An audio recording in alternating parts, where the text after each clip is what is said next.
Hi guys! Kamusta po kayong lahat? Ako nga pa pala si Stella Micaela Taro. So ngayon, titingnan natin ang love reading ng mga collective, okay? Guys, paalala lang ha, hindi po lahat makaka-resonate. So take what resonate and leave what doesn't. At salamat po pala sa mga sumusuporta sa aking channel. And don't forget to hit like and subscribe para updated kayo sa videos na i-upload ko. Tingnan natin. Para kanino kaya itong reading? Paalala lang ha, hindi lahat makaka-resonate. So take what resonate at leave what doesn't.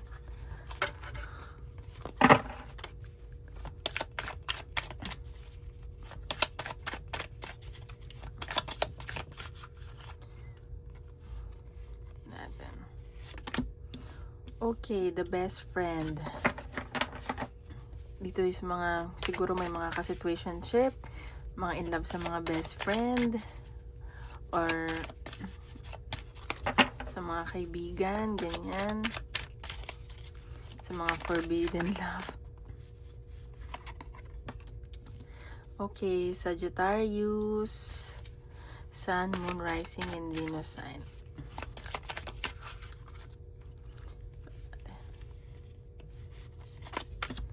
Cancer, Sun, Moon, Rising, and Venus sign sa Libra. Ayan. May nakita kong abundance na paparating sa inyo. Okay. So, tingnan natin. Ano ba ang ganap, ang overall energy ng mga nanonood? What's going on with your life, with your love life? Let's get the tea. Sa inyong sitwasyon, ano bang energy ninyo?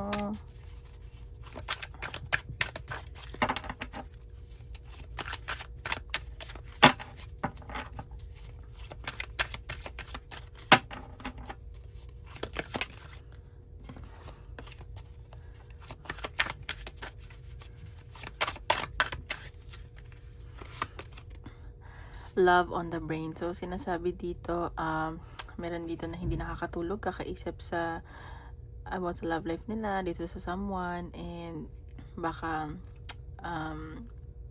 hindi kayo makamove on sa taong to. Yung ganyan, mga lutang. Hindi kayo makatulog. Ayan o. So, meron dito mga naiinggit din sa inyo. So, mag-cleanse kayo. Tingnan natin. Collective love reading. Para kanino kaya itong reading ito?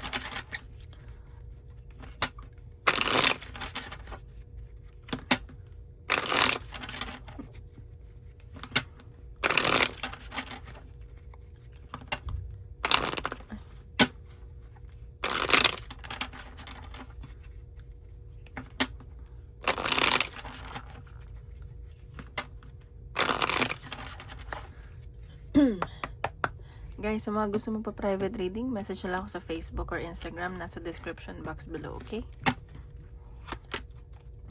Okay, baka may biglaang date. Surprise kayo ng partner nyo, ng kakonect nyo. And maganda ang kaperahan ninyo. Ayan, so ingat lang sa mga tawag dito. Siguro inutangan kayo ng person nyo. Or lapitin kayo ng utang, umiiwas. Ayan.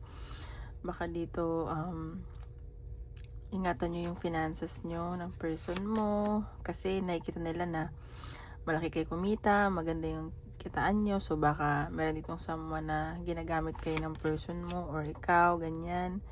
So ayan. Pero itong person mo mabait kasi ito eh. Mabait siya at ikaw din mabait, kaya naabuso kayo. So ayun. And baka na-involve tong person mo or ikaw sa chismis. And itong person mo hindi masyado nakikipag-usap. Mahal na mahal ka ni din ito. And ayan. So, ingatan lang ang kaperahan dito sinasabi. And sa nakita ko, kung may business kayo, lalago yan. Or may salary raise kayo ng person mo. And marami din nagkakagusto sa inyo. Marami kayong admirers. Marami kayong nakakausap. Pero kasi kayo parang natatakot kayo masaktan eh. Baka na-involve kayo ng third party before or kayo ng person mo, napag-awayan niya about third party, kaya Meron ditong umiiwas na. Pero sa nakikita ko, mahal niyo isa't isa. Mahal ka ng person mo, mahal mo siya. At may celebration ditong paparating sa inyo ng person mo.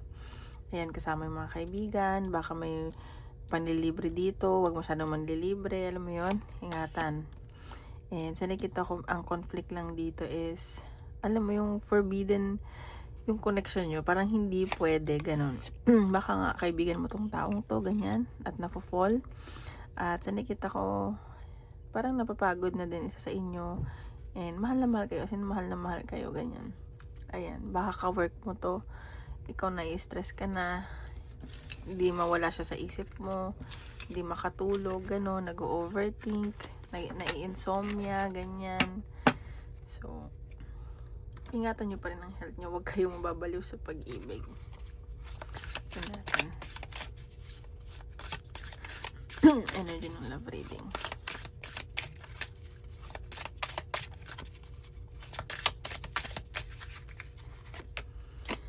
Vows. Vows are the bridges between hearts. So, meron dito mga ikakasal. May attendant kayong kasal or baka tawag dito, binabalak nyo ng person nyo na ikasal kayo.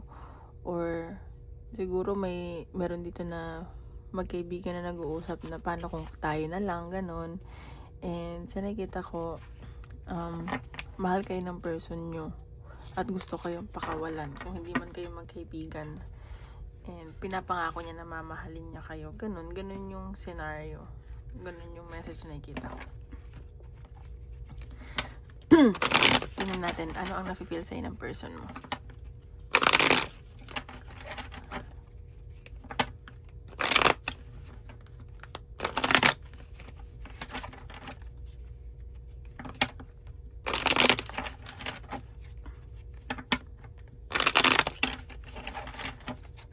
Guys, don't forget to hit like and subscribe at kung gusto nyo mag-comment na din kayo.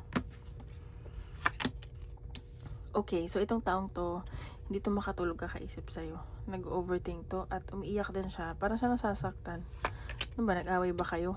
Kakasabi ko lang. So may pinag-awayan kayo, may conflict. Actually, naguguluhan tong taong to sa nararamdaman niya. Ang daming passionate siya sa'yo, attracted siya sa'yo, pero naguguluhan siya. Ayan, gusto niyang gumawa ng move. Pero sobrang conflict talaga ng sitwasyon ninyo. At kahit conflict yun, gusto niyang gumawa talaga ng move at patunayan sa'yo na gusto ka niya, mahal ka niya. Kahit na-stuck na to sa past niya, gusto niya nang makawala. Parang ikaw yung naisip niyang makakatulong sa kanya. Ayan, parang ibabribe ka nito ng i-spoil ka niya, ganun. And sa nakita ko is mapera tong taong to. Ayan. So, ibibigay niya sa'yo lahat. Ayan, may communication ako nakikita ng paparating, ganyan. At ayan, so, etong taong to, hindi naman siya nawawalan ng hope. And parang nagdadasal pa rin siya. And ikaw yung hoping pa siya, bigyan ng hope sa kanya and faith. Ayun lang. So, yun lang. Nag-hesitate lang siya dahil sa conflict nga.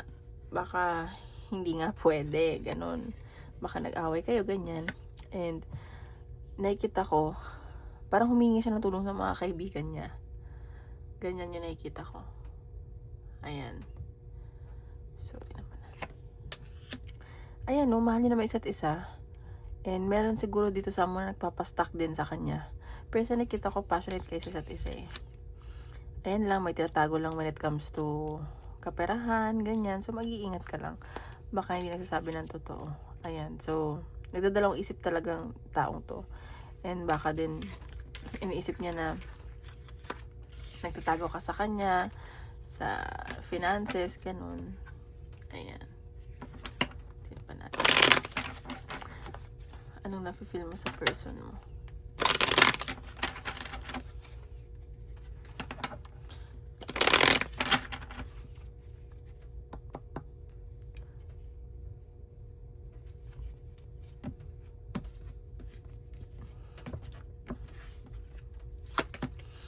Ace of Wands. So, yan. Passionate ka naman sa kanya. And na-attract ka, ganun. Nael ka nga sa kanya eh. And masaya ka dito. And sa nakikita ko, gusto mo na siya maging makasama mo. Baka nga, childhood friends kayo eh. Ayan, so, or mas bata siya sa'yo. And ikaw, nagiging, ano ka lang, nag-aantay ka lang dito. Masaya ka talaga sa kanya. And na-imagine mo in the future, kung magkikita kayo or magsasama, may sarili kayong pamilya. And nakita ko, selosa ka din eh. Parang na-obsess ka dito sa taong to. And baka may natutoxican ka sa kanya or siya sa'yo or sa connection nyo. And sa nakikita ko, iniisip-isip mo tong taong to, hindi na mawala sa isip mo. And hindi mo sa kanya sinasabi na nasasaktan ka. Nasasaktan ka kasi baka nga merong iba sa picture, ganon. Merong ibang involved. Ayan no. So kung ganon, parang gusto mo na lang mag-move on, may relocation, baka puntahan mo to. Or yan, so baka medyo malayo-layo yung pupuntahan mo. And sa nakikita ko, gusto mo siyang tulungan na mag-move on. Ayan no, may communication talaga na paparating. Mag-uusap kayo, may new beginning, ganon. See? Parehas kayo na feeling, gusto niyo na lang long-term commitment. And maganda tong sign when it comes to love reading, ang Ace of Pentacles. So higher commitment, and maganda yung kaperahan ninyo, ayan. And ikaw kasi busy ka sa trabaho. Ang dami mong ginagawa, pero iniisip-isip mo ba rin tong taong to? And ginagamit mo yung intuition mo. Kahit na ganon, ayaw mo din gumawa ng action, ganon, doon masaya ka, pero nasasaktan ka. At parehas kayo nag-iisipan. Parehas kayong hindi makatulog kasi iniisip-isip nyo ang isa't isa. Mahal nyo naman isa't isa eh. Ganon, nag-overthink ka din dito sa taong to. Ayan, so nasasaktan ka rin, ganyan. And medyo may papaka-obsess, ganon. Tingnan natin. Ano pa? Ang blockages. Sorry, ano nyo? Blockages sa connection nyo. Your pain isn't content. Healing doesn't need a hashtag. So, sinasabi dito, wag masyadong, siguro pag nag-aaway kayo or naiimo kayo, huwag nyo i-post sa social media. Kailangan nyo magkaroon ng privacy at, alam mo yun, maging matured kayo na hindi lahat ng problema ipinupost. Hindi lahat ng pag-aaway nyo ng person mo, pinupost mo sa social media. Baka kaya siguro yung blockages ng connection nyo. Ganun. So, tingnan pa natin. Saan papunta tong connection na to? Saan papunta tong connection?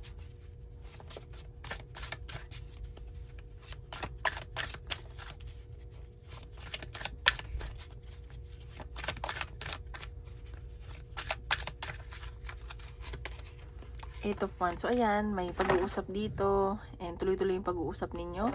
And sa nakita ko, baka may travel. Magplano kayong mag-travel together. Ayan, no, magiging masaya kayo dito. And baka may mga kasama kayong kaibigan or mga bata. Or baka may mabuntis dito. Pag sa travel nyo. So, mag-ingat lang kayo. Ayan, so, maganda yung pag-uusap nyo. And, ayan, no, Ten of Pentacles. So, long-term commitment, and nakikita ko na pag mayroon na kayong foundation sa connection nyo, mapag-usapan nyo talaga, magiging masaya kayo as family, as partners, and magiging successful kayo, magiging masaya kayong family. Ayan o, Five of Swords. So, meron lang ditong maguguluhan. Alam mo yun, maguguluhan sa nararamdaman. Kung, alam mo yun, too good to be true. Parang too good to be true to yung nararamdaman. So, mag-ingat lang. Ayan, Ace of Cups. So, nakita ko, mamahalin nyo naman yung isa't isa, maging masaya kayo, mafulfill nyo yung needs and wants ng isa't isa, at yung parang mahihil nyo yung inner child nyo sa isa't isa. Ganon. Ayan, no, mag-i-invest kayo dito sa connection na to. Siguro mag-i-invest din kayo ng bahay, sa lahat ng bagay. And, ayan, meron lang iba, third party, ganyan. Baka siya. And magiging matalino siya and gagamitin niya yung isip niya. So, mag-ingat ka lang din. Baka nila-love bomb ka nitong taong to, okay? Ayan, Ace of Wands. So, nakita ko naman yung pagiging passionate niya, passionate mo. And ayun lang, baka magkaroon ng third party, not romantically or family niya, ganyan. Ayan, no. Mamimiss nyo isa't isa. Baka kababata mo to, kaibigan mo nga, ganyan. So, kailangan mong maging matalino sa connection nyo. Okay? Tingnan pa natin. Papapakita sa love reading.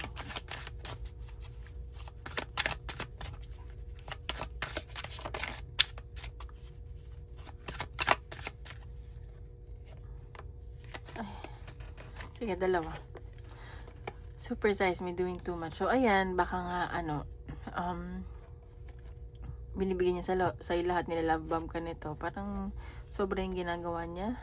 Ayan, so, meron dito na, baka pumunta kayo sa party, baka may celebration, and mag-ingat ka. Kasi, alam mo na, baka may mangyari, malasing ka, ganun. So, huwag mo basta-basta ibibigay kahit na masaya ka at mahal mo. Okay, tinapan natin ano pang love message ni universe para sa connection nyo.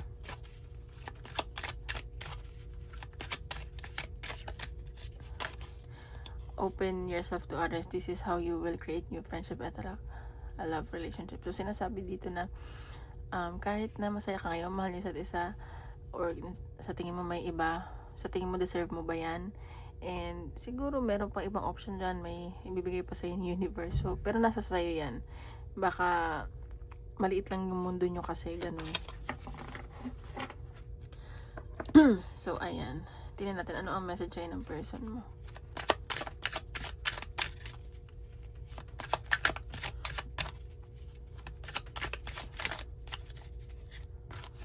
You don't realize how perfect you are to me. So, ayan. Gandang-ganda siya sa'yo.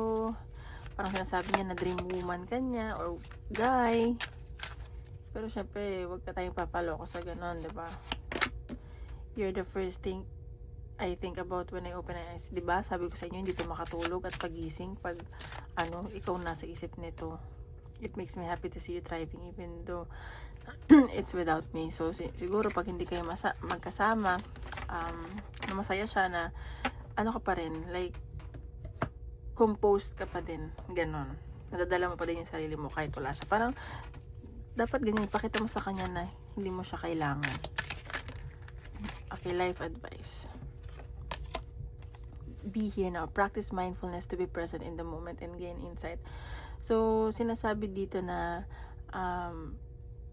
baguhin mo yung mindset mo sa buhay and maging mindful ka sa actions mo, sa paligid mo, when it comes to career, love life, and alam mo yun, di ba sabi ko nga, kung natin nagiging masaya ka, sa tingin mo, deserve mo ba yan kung may iba naman? Alam mo yun? So, isipin, maging mindful kayo daw. Ano pang break tong paparating sa inyo. Rest, then rise. So, sinasabi dito, magpahinga ka, baka nga napupuyat na dito. And, ayan, so, isipin mo ano man dapat mong gawin sa career, sa life.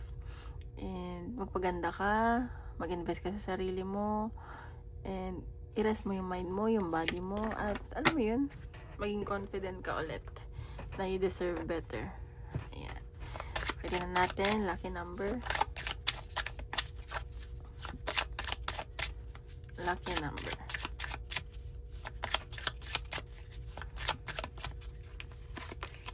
Reflection 987. Look inward and evaluate your actions. Embrace introspection and self-reflection for your own development. Ayan. So, i-evaluate mo, tingnan mo yung mga kailangan mo mag-reflect, self-reflect para sa ikaka-grow mo. Eh, lucky number natin, 987. Sige, sa completion, 999. Release what no longer serves you and prepare to embark with a new chapter filled with opportunities. Ayan, so may mako-complete na cycle na sa inyo. So, ayun guys, maraming salamat po.